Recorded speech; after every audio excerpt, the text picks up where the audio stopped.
situation où Jésus est sorti de ses gonds.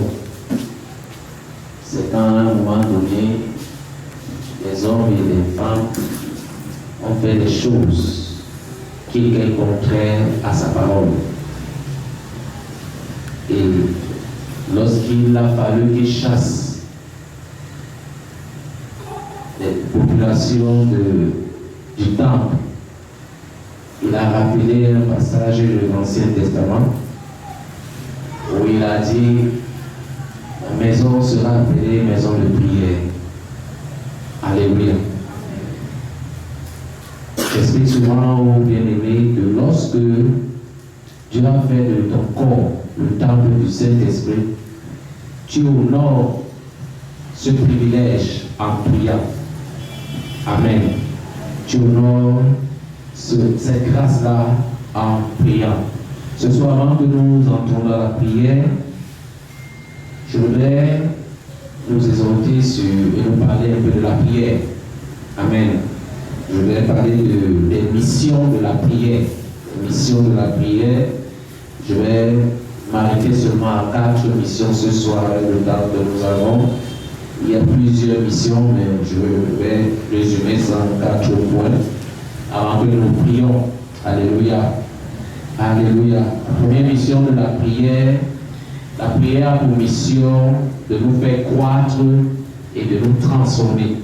Donc la prière, c'est un outil de croissance et de transformation. Amen. Amen.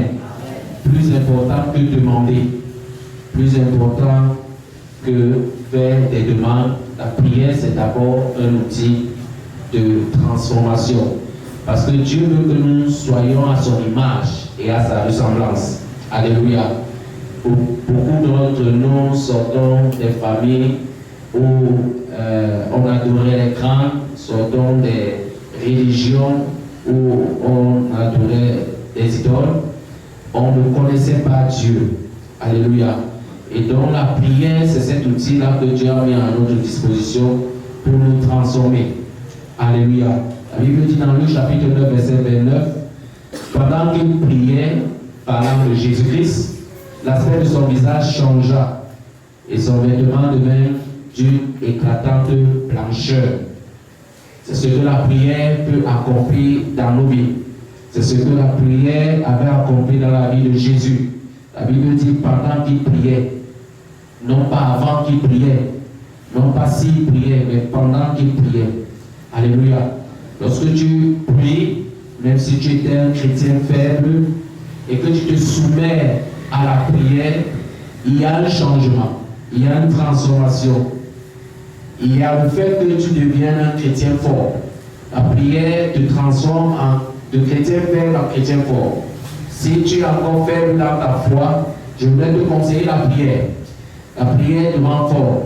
La prière te donne du discernement. La prière te rend spirituel. La prière te rend intelligent. La prière transforme.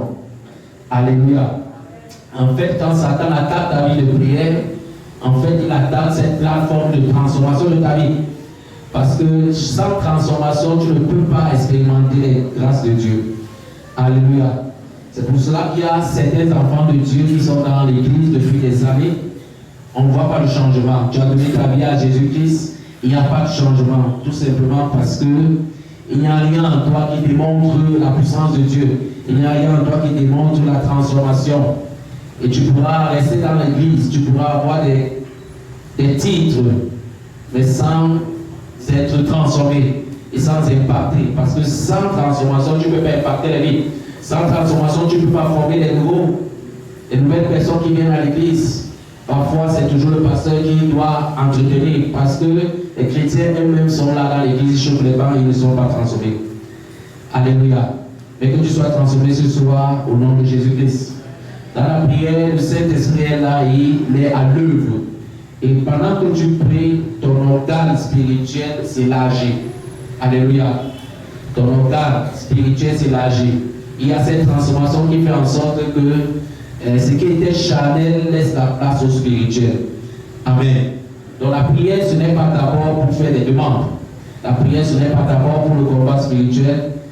Et c'est vrai que quand quelqu'un a beaucoup de problèmes, il peut beaucoup passer du temps dans la prière, mais la prière, c'est d'abord pour être transformé. Alléluia. C'est d'abord pour subir ce changement.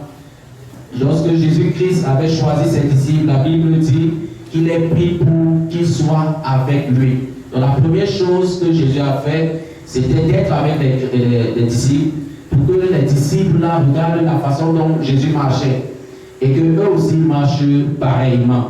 Alléluia. Nous devons être transformés, nous devons être changés. Il y a des comportements, des attitudes qui doivent quitter nos cœurs, quitter nos vies, quitter nos corps.